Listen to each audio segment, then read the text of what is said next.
10 seconds to go.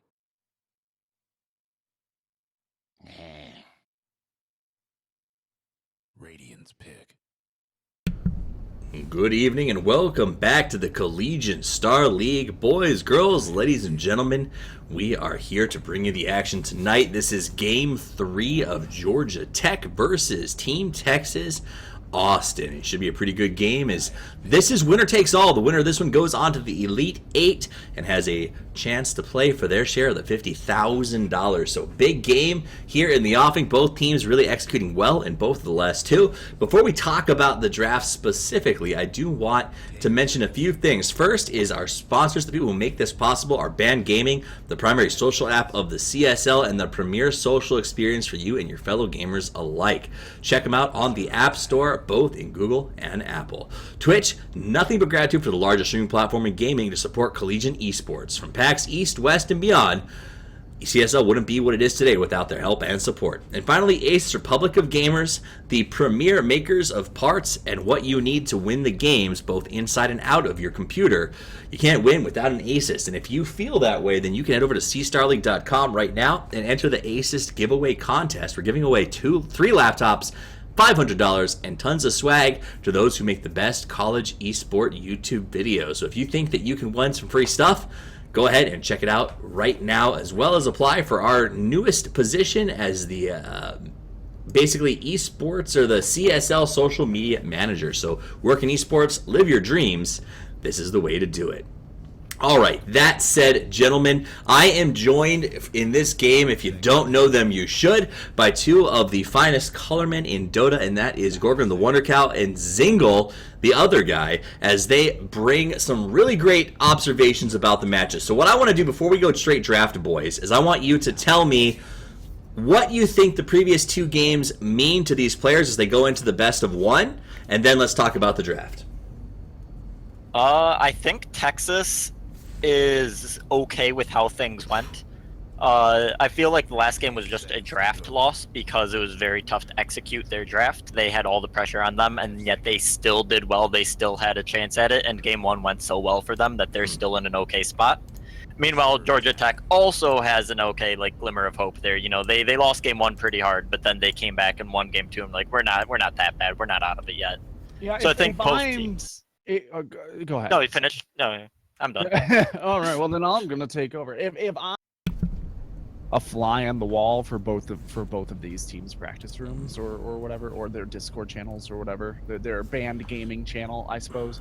While they're gaming here, I suspect Georgia is a little more on edge. Right. The points in the last game that they really started to struggle were because of very clear individual players making mistakes that hurt the whole team. The same was true for game one. And although they overall, I think, drafted and executed better last game, and that's why they won, it's easier to be on edge and it's harder to find that perfect teamwork when individual players are costing you so much so frequently. Whereas Team Texas, what's happening is that the whole team is making mistakes together, and when that's kind of the case, it's a lot easier for you to, as a team, say, we need to stop doing this, rather than what are you doing? I'll be interested to ask whichever team advances to the finals, because I think there's a very good chance one of these two teams will be there.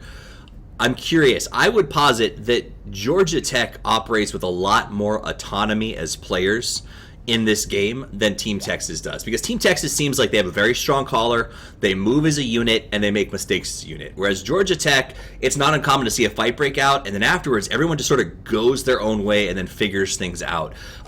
Now, Zingle, as an ex-college player, do you think there's a strength? What are the strengths and weaknesses of that sort of call design, autonomy versus hard team leader? Being autonomous really is just in their comfort zone. You know, most of their games that they play are just pubs where that is how it goes. So they're in their comfort zone. Whereas, you know, with UT Austin, having that shot caller, having that group teamwork is, I think, really crucial to, you know, having consistent success as a team. But it won't always win you the game. Like you said, you know, they'd go together as five, and even if they made the mistake as five, at least it was as a team. But sometimes, you know, if you make those mistakes as five rather than only one as two because, you know, you're playing autonomously, it can cost a lot more too. Yeah. So Yeah, there's some give and take for both. And right after game one, I actually was having a quiet personal conversation with Zingle where I said, Team Texas, their carry player is absolutely their shot caller, isn't he? Having not watched this team, I think, at all since last fall, and Zingle happens to have a little inside information. He goes, yeah, that is the case. You can very much tell that they are organizing themselves around that player. And one of the downsides to that is that they're not able to do alternative strategies. They can only do classic timing strategies, meaning they can really only do strategies which are bound to the timing window of their carries power spikes. They can't do like an off lane power spike strategy unless their carry then split pushes, because he can't watch everything all the time. And their strength really comes from that synergy, but it can also be turned against them a little bit. So I think that that's very relevant. Now let's talk about the draft, because it sounds like they're or it looks like they're drafting into exactly what you guys spoke about. Team Texas drafting very strong team initiation, team fight oriented brutality lineups, whereas Georgia Tech looks like they're looking for the ability to sort of rescue each other and stay alive long enough for the rest of the team to respond. I really like how they first banned the Invoker this time. I think the Invoker did incredibly well in the first game, and it was the saving grace for the second game. It was the only reason they didn't just lose outright. So the first big ban, the respect ban there, is pretty good. But as you were saying, like this whole strategy that revolves around these very forgiving heroes that, you know, can stall out enough for this 5 solo players to group up and respond is a good draft that, you know, complements their strengths on Georgia Tech. I don't love Earthshaker with Winter Wyvern. I've seen this a handful of times. I honestly, since they like a million years ago made the change that you can't stack damage on top of Winter's Curse, it's just really easy to screw up that combo. Right. And it's so easy to just waste all of your potential in a fight accidentally because of bad coordination. That would be a heartbreaking game-losing play if they've stacked their ults. And it's very, very easy to do. I really don't love it. At least with the Warlock, right, or with the Sand King, those are ults that continue to have effects after the immediate cast. Whereas Earthshaker, you can't like once you start that, you are doing it. So you better hope that you're on the same page. Speaking of heavy alts, Razor going to get added to that equation as well. He's a hero that I feel like I don't see that often in competitive play. Why is that, and is he the right fit here? I believe you only see this hero as a counter pick nowadays, and it's odd because it's a mid hero that hasn't countered anything yet. But maybe they're just looking for that lane dominance to win that early game and kind of stop Texas's 10-minute timing again, because they have an offlane Tide. Very tanky and very forgiving. If you get Wyvern ulted on Tide, you're not going to die to your team's right clicks very easily. They have the Jungling Axe and they have the Lifestealer. All these heroes hit a very strong spike at 10 minutes. So and it just so happens. Razor has a lot of problems, too, though. Like, he is the second least picked hero, I think, in the highest skill brackets. Like he's less picked than Chen. He's less picked than, Medusa. He's less picked than Arc Warden and Techies in high skill brackets, and he wins. He's one of the least positive heroes, or most negative, I guess I should say, heroes in terms of wins at that bracket as well. He does really, really well in a very limited power spike, and never comes back if he starts to fade. And that it's very hard to make that work with the game being how it is now, with shrines and additional glyphs on towers. It's very difficult to ride momentum. Yeah. If this Razor was picked as a counter for mid, I would have been all for it. But right now I'm not a fan.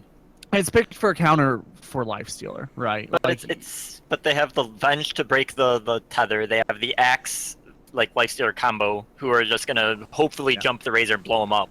Yep. I don't foresee the Link being all too effective. The Link does synergize okay with Winter's Wyvern. Razor is one of the few heroes that can really benefit from a Winter's Curse during the Winter's Curse, other than resetting a fight. That is actually a pretty big factor, you're right. Yeah, and he can also, Eye of the Storm can reduce their armor during that as well. So he's not doing damage, but if he's got Eye of the Storm on the outside, he is reducing their armor so that once that's over, they can blow him up. So that synergy is really good. It does counter Lifestealer really well, typically. Well, I do agree. The Axe and Vengeful Spirit could be a huge issue for this Razor. So it's a Razor against Tide, which is Razor favored. And now Tinker mid is, I'm a fan. I like it. They don't really have a good way to push, though. Razor isn't particularly the best tower pusher in the world, and Abaddon does kind of help that, but not that much, because they don't have somebody to, you know, amplifying up the attack speed of Razor's right click doesn't do too much, unless you literally just want to fight and have like 200 stolen damage. Yeah, I can see Georgia's draft doing really, really well within a few limited factors. I could see them winning a lot of big fights. I could see them taking a lot of map control. I have a lot of trouble seeing them taking high ground, though. Right. I think we will probably see Georgia do okay until they don't. Right? They'll be they'll be going along okay. The Tinker's going to get off to a good start, hopefully for them. You know, gets fast bots going around the map, making life hard for Texas. But ultimately, Texas just scales better. They have more opportunities in power spikes. They have more opportunities for comebacks, and they high ground better. Well, and it's yeah. I was going to say, you know, when you guys talk mechanics, you're the mechanical experts.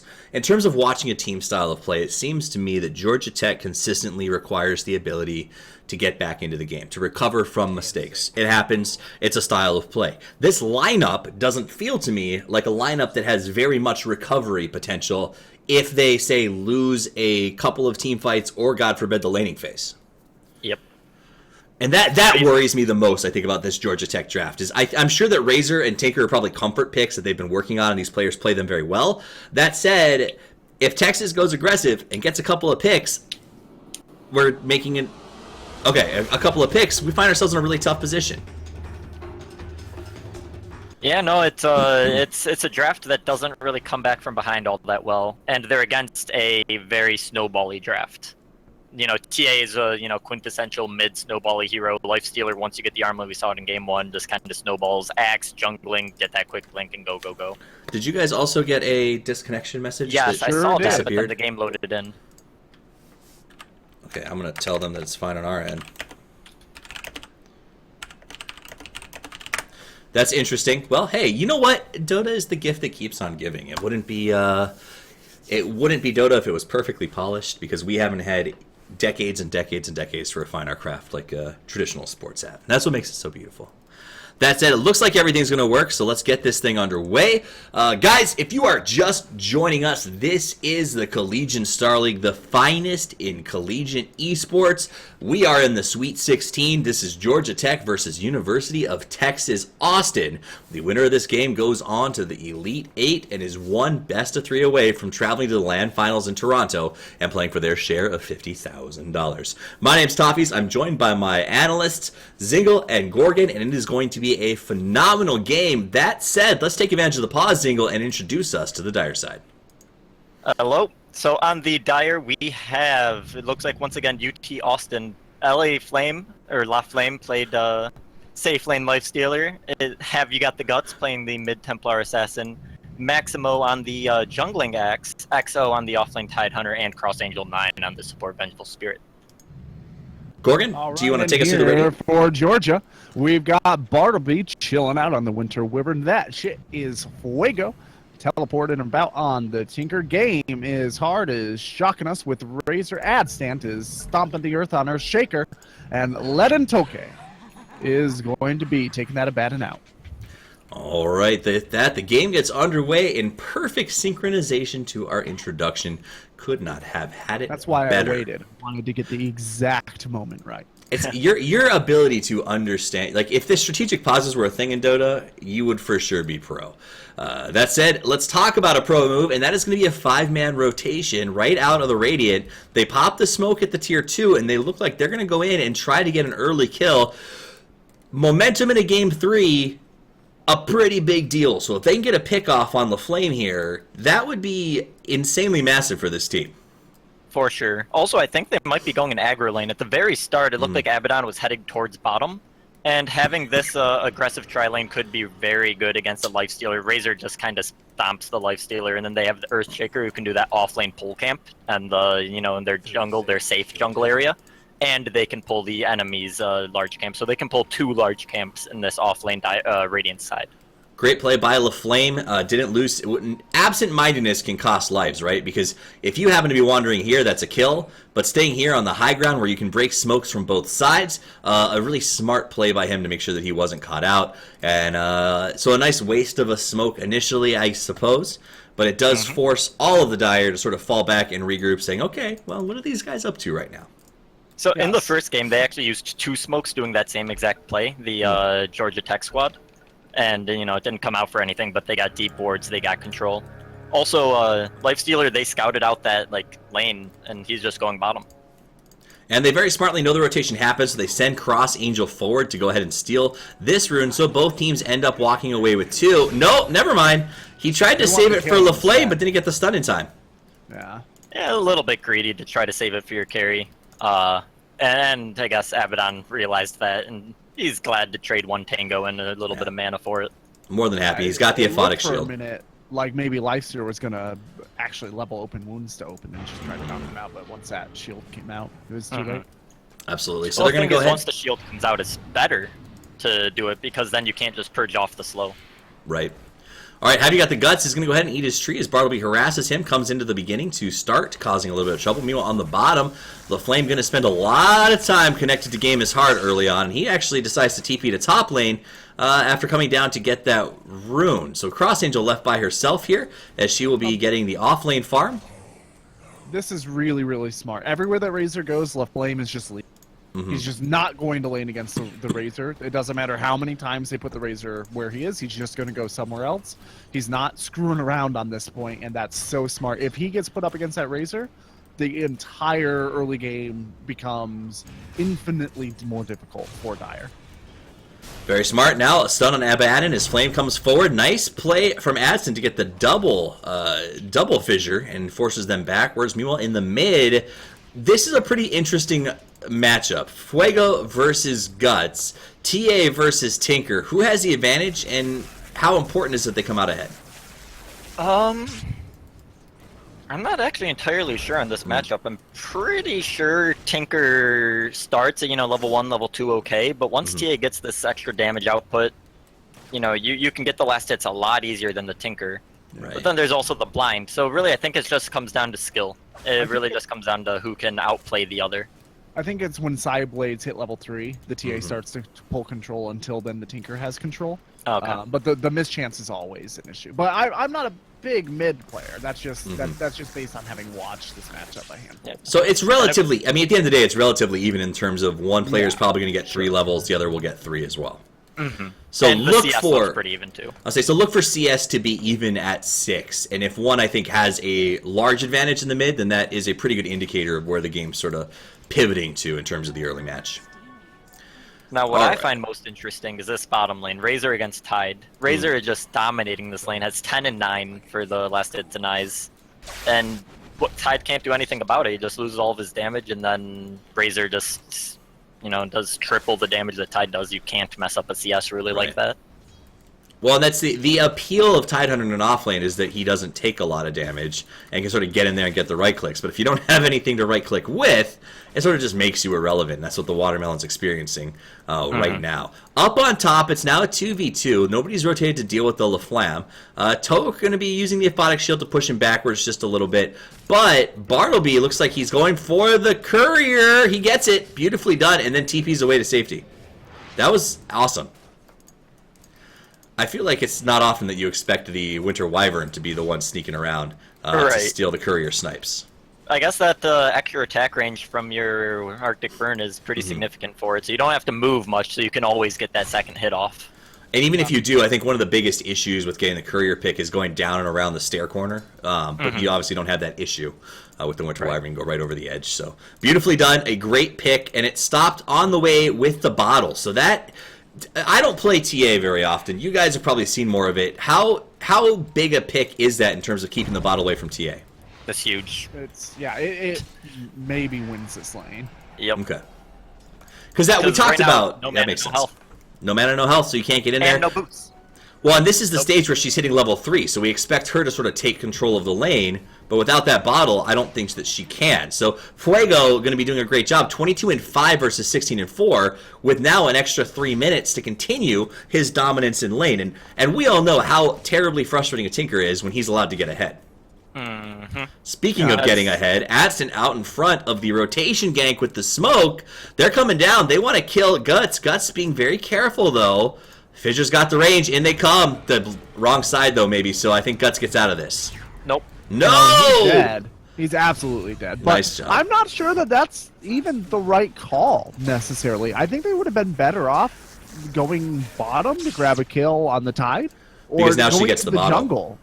Right, but now she gets the bottle. So she is gone, but relatively, she actually is probably going to come out ahead. It's the right call if you rotate and get a Mo by yourself. Right. So grabbing the axe there was probably much better than grabbing the TA, ironically. And the Earthshaker says, I'll just take the double, thank you very much. Meanwhile, up on top, Led and Token, Bartleby having a fun back-to-back with Cross Angel and LaFlame. LaFlame having a pretty good farm experience. Not as much as he'd like, though, as Toke has been harassing him pretty much. Constantly. Toke falls back with the Aphotic Shield. Not much they can do to stop him. Cross Angel has to sort of play that range game. Okay, can they get it? No. Man, every time they come forward, they just suffer so much damage off of the shield and the ice shards. Yeah, but they're doing so much better in here than they would be Right. doing up against Razor. Right. The fact that the Razor just gave up on these rotations to chase LaFlame down just goes to show you psychologically how much more stubborn UT is, and we've been seeing that as an advantage for them throughout the entire series. Like, they've been making decisions and going for them. Only one of all of those decisions that they decided to make over and over and over again has not panned out, and that was pushing that bottom tier 2 last game. Yeah. So XO going to hide in the trees. This game as Thur continues to get his farm. 31-16. Sure, Axe has more last hits for you folks who may not be Dota players hanging out with us tonight, but the fact that a laner has the same amount of last hits as the Axe jungler is pretty epic. Flame now going to chase Ledin. Ledin's going to get away Aphotic Shield, nice and strong. Adding on the defense with the Fissure. Not much they can do there. We talked about Razor and how he does suffer in a lot of areas. Is a lead this early going to make most of that not an issue for him? I mean, it seems like fast items, quick boots, speedy Yasha, I would assume. Honestly, I'm not sure what he's going to build. Yeah, he has the Boots of Travel, the full Boots of Travel queued up, even though he already has Phase Boots. Not really sure. Maybe he just really wants that move speed so the tether doesn't get, the static link doesn't get broken. Having the Phase Boots percentage-based increase amplified by the 100 base speed from the bots is huge. Like, you'll move at max speed, I'm pretty sure.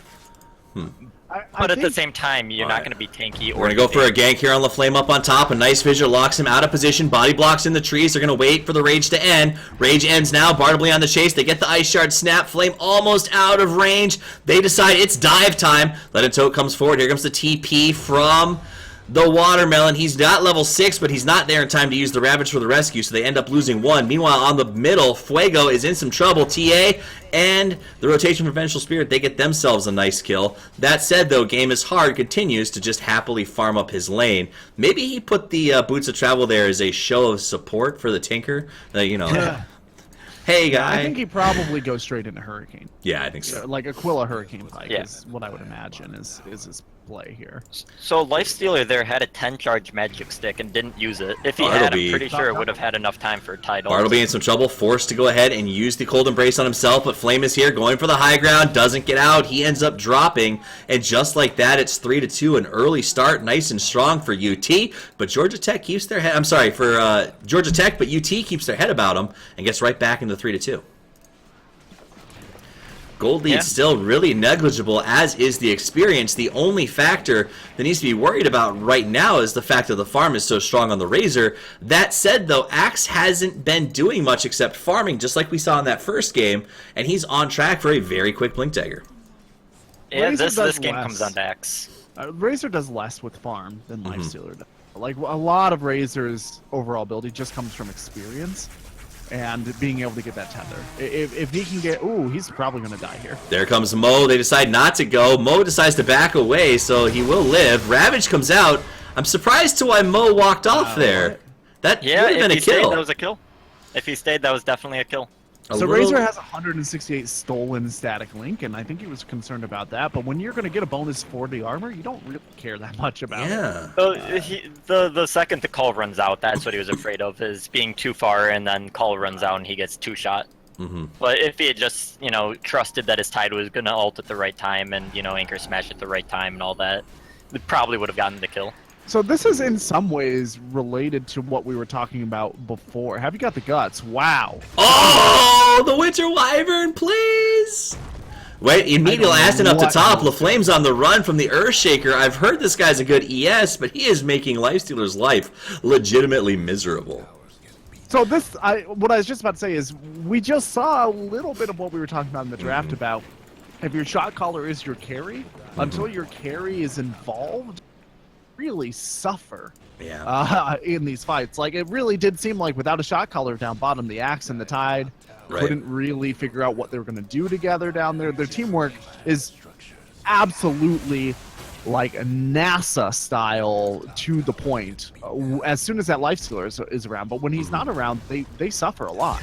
Let's talk about suffering in the mid, where you got Guts gets hit again. The Shard's just too strong. Bartleby on the chase. Now the TP comes out to save a life. Guts thinks about turning back around. Has to be careful here because Tinker's going to march those machines. She does get a good Psyblade clip, but it's not going to be enough. I'm a little worried about how aggressive TA has been thus far and what that may bode for future engagements on this team. She seems like she's willing to take some massive risks. I mean, she died about 2 minutes ago because she went too far forward against Bartleby. Yeah, okay, that one instance was, I would say, almost inexcusable, right? Dying solo to a support. But you do have to keep in mind that you're dying to a support. Like, it doesn't really matter if you give supports gold relative to if you're giving cores gold. It's not like he gave a bunch of gold over to the Tinker. And in terms of overall net worth, the TA is 600 behind a Tinker, and he didn't have a bottle for 3 extra minutes because the courier got sniped. I think that's a pretty reasonable place for him to be, especially considering he's got a nice big stack. It's going to be a triple stack up here in a minute that he's going to be able to chew through, and he'll be past the Tinker at that point. Not only that, there's also a triple stack at the bottom, Ancients. Oh, yeah, I didn't even notice that. Okay. Like, this TA is going to be balling out of control. Unless Tide steals it. Yeah, well... either one, it's good on either. Honestly, if you just give one triple stack on the TA, ever since they changed the stacking, the way that stacking works in the jungle, like, that's really good for a TA space relative to the current meta. UT really brought their A game. Fuego's going to come forward, harass back the TA. They get the refraction off relatively quickly. Game is hard with a max damage plasma field. And the TPs will come out to help out. Have you got the guts? But now it's a 4v4 right in the middle. I would presume our last TP is going to join them as well. Tinker going to go ahead and show up again as they push into the tower. I don't think UT... Do they come up against this right now? They've got the Ravage. They could if they want to. Probably EXO not. gets linked, has to back away. That'll allow them to just go ahead and take the tower, I believe. X does have his blink now, so they are going to look for maybe a pick-off, but this Lifestealer is just so far behind. Last game, or at least game 1, I should say, when we saw that 11-minute blink dagger come out from X, we also had a full armlet done on the Lifestealer, and this time he doesn't even have one component purchased. That is true. Very good observation. And that said, he'll stay up top and try to get himself a little bit of farm. The pinging out game is hard, saying maybe we can make something happen on this, but very smartly, Georgia Tech backs off, doesn't want to overcommit and catch themselves out. So they are playing a very careful game. Tinker will return. Winter Wyvern chases everyone backwards. Everyone's scared of the Cold Embrace. This is fine. There's a lot of investment going in tower here. Abnormal amount of investment because Razor doesn't push very well at this stage in the game. Nobody on their team does. So their whole team has to stack up, and TA's uncontestedly taking a triple stack, a quad stack maybe even. And they're they're trying to push against an Axe who is Blink and a Tide Hunter. Oh, well, no Abaddon! So he goes ahead and zones everybody out. He pushes forward, but they pop the glyph, so they'll hold the tower even longer. And it's going to be denied. Like, that's a win for UT Austin. They go ahead. They waste that much time and they're farming on their 2 other cores and deny a tower on top. That's nice. Unfortunately, there is a ward that scouts out this TA. Yeah, so Georgia Tech just took a tower and they lost the 2,000 gold of their lead. Like, that's how good that was for UT. During that period, they got 2,000 net worth advantage by losing a tower. Good lord, this stack. Yeah, and it will actually be much greater than that if you include this stack, too. They didn't see the observer ward. They from the nighttime vision, they just didn't get close enough. Coming forward, Aston, what the double? Maximo's got to run for the hills now. He gets caught from behind by the Tinker shot, and he's got to back away. TA can't stick around. The question is, do they have enough damage to clear a triple stack of these Ancients? No. Nope. No, they don't. They have to. They just have to like, maybe the marksman's change. March? They're going to march down at least all of the small ones, I think. This is pretty brutal. Yeah, I guess they'll take the small one. She's going to try to steal. That's not bad. That's not. They're using the Abba ult. Yeah. Everybody's up. Like, Ravage is up. They should be careful. I'm not sure. I guess, yeah, here comes the Tide. Here comes the TPs. Tide is in. We got the Ravage, but everyone's already backed away for the most part. And all Guts is going to get is the lead creeps. They may get a Winter Wyvern out of this. Goes ahead and slows down the Axe. Gets the swap to stop the TP, but he's going to go ahead and go airborne, run high ground, and try to get himself out of this. Buy some time. But that's They're looking about for all. him. Yeah, a little bit of space potentially, but I mean, a great exchange for them. They more than willing to give up the Winter Wyvern for this stack, and they took away a lot of gold from TA's pockets. Right. Wow, that was really great from Georgia Tech. Yeah, and they got away with it too. If Tide Right. had used the ult there, they may have got the Razor and the Abaddon, because Abaddon used the ult to tank the Ancient. So they could have got actually 2 more in return for that, but they're a little bit cautious, a little bit hesitant, and let them get away. Yeah, all said and done, though, I do think that UT are still fairly happy with the way that went out. They would have liked to have not lost a good chunk of that stack, but they got one of the stacks uncontested, which is a dream come true. Right. They denied the tower, and their opponents put 5 heroes on that tower for at least 90 seconds, if not like 150. Right. Well, and that's a pretty big game. And while they farmed that camp, LaFlame didn't come to the party. He kept farming on his own. I mean, even with them taking that stack, the gold lead still is falling in UT's favor because they're farming faster and more aggressively. Whereas Georgia Tech is grouped up as 5, sort of making something happen. So they're going to go ahead and smoke, head up in their opponent's jungle, looking for someone they know is probably farming. They see Have You Got the Guts. They're hoping somebody else will be there right now, but this looks like it might be a failed smoke if Guts is anywhere near the tower. And at the same time, Axe has the really good. Axe Watch is this. smoked up with a infested Lifestealer. So that will was so definitely good. cost her. Nice TP in. Good engagement. Well executed. And now Tide comes in, but he is all alone as the rest of his team now rotates. Here comes the jump from Mo. Followed with the Ravage. Once the call ends, everyone is low, though. So much damage. Winter Wyvern, you are a monster. And Adston adds to the damage, gets the triple. Flame's got to run, but he is lit on fire. Cross Angel prays, but I don't think that this is going to be his day as he tries to run himself out. Fuego on the chase says, you can go. We'll have your tower and the rest of your team. But look how slow they push, right? Like, It'll go down still, but that's, a lot of they'll time knock used. it down, but Oh, this maybe not. What do you guys think about the they'll double boots probably razor? get it. I think it's silly, but 2 boots for a guy with no feet? It tells you that they want to finish this really fast. Yeah, is that's what true. It tells you. Which Yeah. can you blame them with the lineup and the farm that UT's been able to sort of pull out of nowhere? Personally, I think if you want to finish this really fast, you're better off going Greaves on the Razor, like rushing out a mechanism and just pushing nonstop rather than being worried about global presence. But clearly they want to synergize up with the Tinker and just be one side of the map, other side of the map, and there's nothing that can be done. Adston's got to get away from Have You Got the Guts. The slow is there. EXO from the back with the slow. Adston is going to get sacrificed. Tinker thought about helping, but it's not going to be much. And they get a nice kill, but more of a consolation prize than anything else. So the big problem with the double boots thing is that it helps them. It will theoretically help them knock down all the outer tier towers very, very quickly. Maybe even more so than a mech, but it will not help them, or it's unlikely to help them knock down the high ground, which is what their team is really going to struggle with anyway. All right, and they go. They find themselves the Winter Wyvern. He's going to keep himself alive, much to the chagrin of Dyer, but nobody else really able to rotate fast enough, so it'll be a nice kill on the Winter Wyvern and a lower push on this bottom tower. The gold lead has been back and forth in that 2,000 mark, so Georgia Tech does a good job of getting themselves back into it, and then UT sort of solidifies and starts to roll as 5 and retakes control of the match.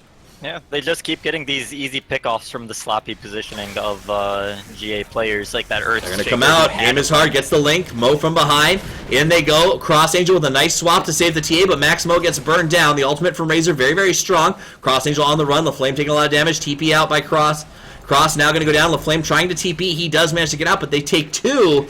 And now we see maybe a third. Yep, the Watermelon's going to get Gallagher as he drops as well. And I guess that's the other value that we don't really talk about of the Boots of Travel build is Razor can be everywhere while his ultimate is running. Mm-hmm. Yeah, but in theory, you should only need to be one place, because you only need to be where the fight is, right? Well, he was everywhere in that fight, I suppose, is the way that I should say that. He was able to come, like, expedite down here and then immediately be here for a kill. It was just the speed at which he moved was extravagant, to say the least. They'll turn that into a Tier 1 and potentially a Tier 2, as University of Texas Austin has to be wondering, what do we do to not fall to this juggernaut push? I think that they expect to be falling behind right now. Like, if I'm on this team and I see what's going on the other team, I, stay calm.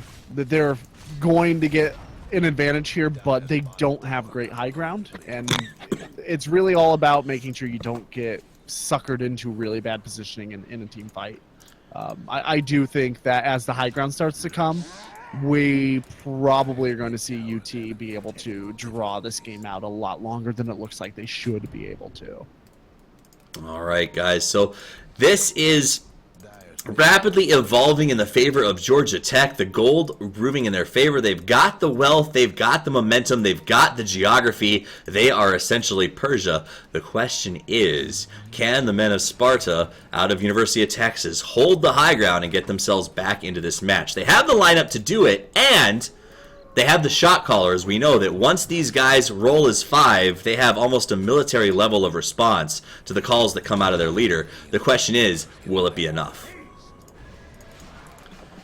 Well, it's tough for them because how strong these heroes on the Georgia Tech squad are right now. Mm-hmm. But you two have been saying it for a few minutes now. Of just it's hard for them to actually solidify any game-winning plays off of this unless they happen to wipe UT Austin as 5 at a Tier 3.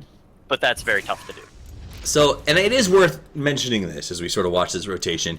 University of Texas is also dealing with a bit of behind-the-scenes issues as well. As apparently they had a coordinator that tried to schedule them an hour early so that they forfeit this game. And so they've also got the mental issue of having to all of a sudden show up and get here to play, maybe with a little bit shorter notice than they expected. But that said, they seem to be still playing a really amazing game, considering they may not have had the preparation level that a team like Georgia Tech had because of sort of issues behind the scenes. Yeah, they are going to be trading towers, which is really... They don't need to take fights right now on the low ground. They're doing a really good job of actually maximizing gains out of a period of time where their draft and their net worth is a liability. The old BSJ life stealer play here. And then earlier he was in the new Traveler Creep, and now he's in this one. But Loving look the how slow Ancients. this high ground pushes. They've been here 20 or 30 minutes seconds. already, yeah. And Maximo comes forward, gets the call. That's a nice Desolator play, but they're slowly taking it down. They're worried. They don't want to initiate with the Ravage too soon. They want to find a position here, but the March of the Machines keeps zoning everybody backwards, and that will be the Tier 3, but they can't stay much longer than that. Actually, can they finish it? No, they have to back away without finishing the actual tower. yeah, they'll get it next time, but in the meantime, the Lifestealer's out, getting some farm done. If the Lifestealer had a slightly better lane, this game would be very different from how it is. Once he gets Echo Saber, yeah. Oh, this nice was a play. big mistake. Earthshaker from the trees with a big fissure, catches the 2, swap by the Venge. Ravage in the background, waiting for his chance to possibly engage. Lifestealer goes a little bit far forward, caught with a huge echo, and now Dyer's got to fall backwards. Flom down. I don't know what they do at this point. That was a huge kill for them. No buyback. Ledden's going to get the ultimate pop. Now they're moving on. Have you got the guts? Have you got the guts? Trying to run away. Maximo comes in with the call, pops the blade mail. Ravage comes out to buy some space, but it's not going to be enough as they lose both of them. The tower, only a buyback on the watermelon. Ledden says, let's keep going. That's the autonomy we talked about there, as the team seems to have a little bit of an indecision about what to do. Have you got the guts? Here comes the Tinker to help out. Canceled. They killed the creep, I think, right? No, The creep it was was a line, but he being just attacked, Okay. and he decided to cancel it to get back just that much faster. Makes sense. So they go ahead and they get the melee racks. They'll get the range racks as well. And really, that just came off of... I don't think they expected them to turn around into the trees and set the trap for that life stealer. I don't know why UT didn't expect that. Like, that was a very atypical mistake from UT. That was phoned in terms of the play. Yeah. All right, and they go again. They get up the link. They're going to push Guts backwards, let him back to full. Here comes the Watermelon. He ain't got no Ravage, though. Maximo here, too. LaFlame as well, and it's time to exit stage left. Nice fissure, though. Gets the double and forces everyone back because of the damage output. Game is hard, running in and out, playing the margins with that ultimate. They get Flame again. This is disastrous because Fuego can just keep on coming back. And if Flame is down, it means laser on TA every single time, and then they don't have the damage to stop him.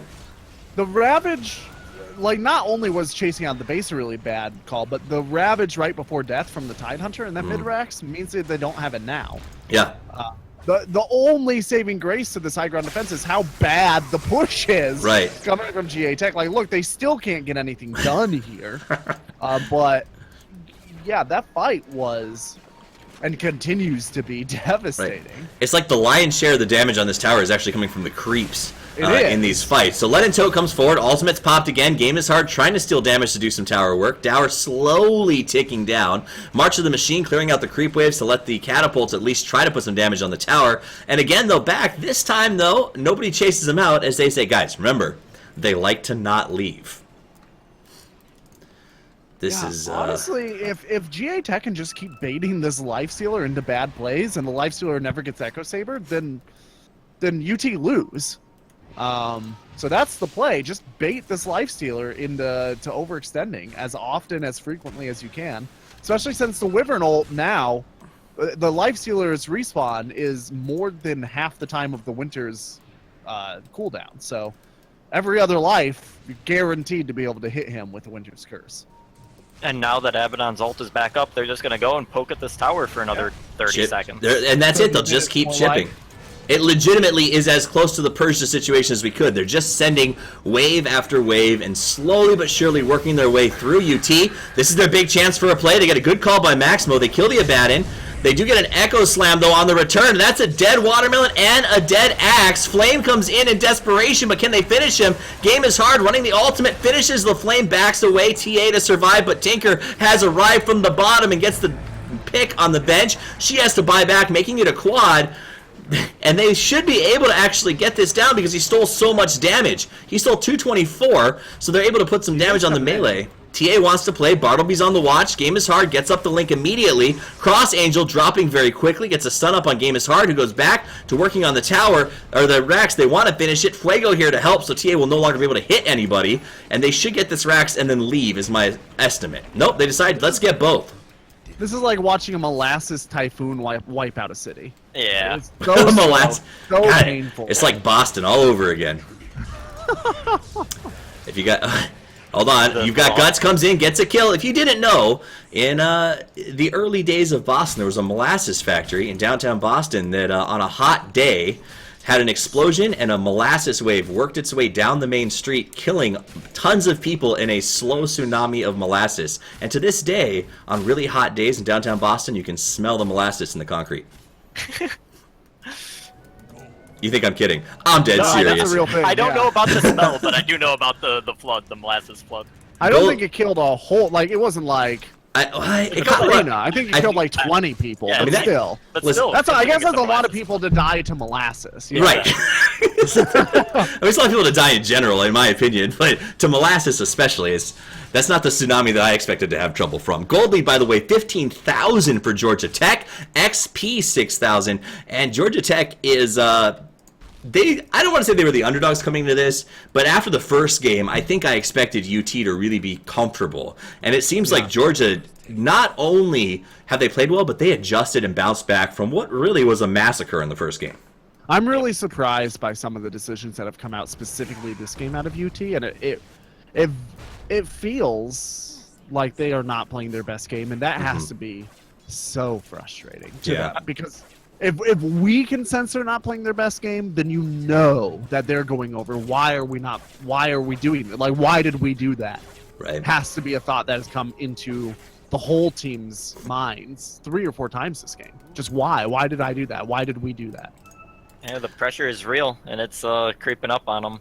You, And every play they make just amplifies that stress that they feel, makes the next one even that much harder to do correctly. well, and you know that one of my favorite sort of metaphors for games at this point is sort of that Sisyphusian experience of how do you stop from being crushed, this boulder that just keeps rolling towards you. And UT, I think, feels like almost like they're past that point. In the last game we saw, UT got that turnaround. They got a 5-man pick. They were able to sort of get some pushes together to gather some money. This game, I don't even know if that'll get them back into this. Well, Momo gets stunned, blade mail, nukes, bye. missiles, death. Got buyback at least. Lifestealer does have an Echo Saber now, so these fights could turn. It's just they gave up so much before he got it, and that's the big problem.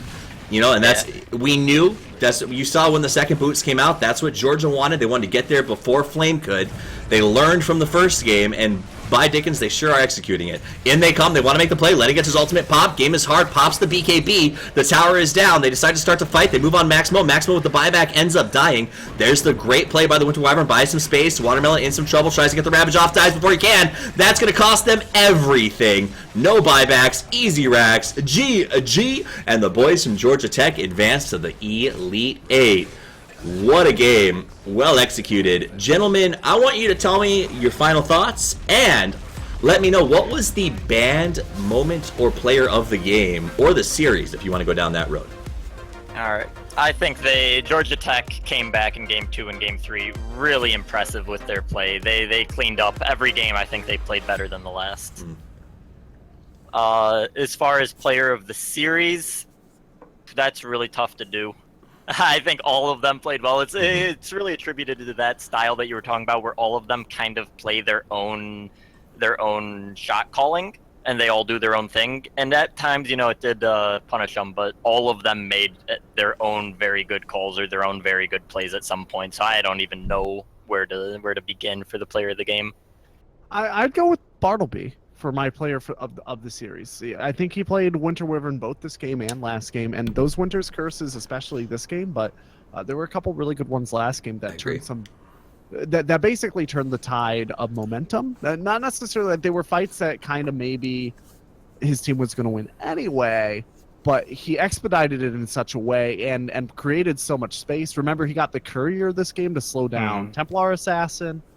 He got a few ults to kill Lifestealer, and he stopped Tide's Ravage in that last fight. Yeah, in a row, right, on these pushes. So I don't think that the build and draft that the Radiant had this game especially would have been possible to execute if Bartleby had not been so on top of his game. So I think for me, it's pretty clearly Bartleby. I agree with that. I think Bartleby probably broke Tidehunter's keyboard by making him smash buttons so much during that match. So, guys, that was a great game. Before we sign out, Gorgon, where can these folks find you if they're interested in hearing more about your writing and analysis? You guys can find me over at The Wonder Cow on Twitter. And Zingle, where can they find you? At Zingledota. And you can find me at Toffee's TV as well as in Toronto as we get ready for what's going to be an awesome LAN final. Guys, the Elite 8 is on the way. We'll be here Tuesday and Thursday this week and next, bringing you all the action live. It's going to be a ton of fun, so make sure you bookmark or follow and check out cstarleague.com if you want to win the sweet Asus laptops, or of course sign up to join the team as our social media manager. A big thank you once again to Band Gaming, the #1 social app of the CSL, Twitch for supporting esports the way that it was meant to be, and last but not least, Ace Rogue Gamers, the kings of making gear to make your esports career. My name's Toffee. It's been wonderful spending the evening with you, and as always, Toffee's out.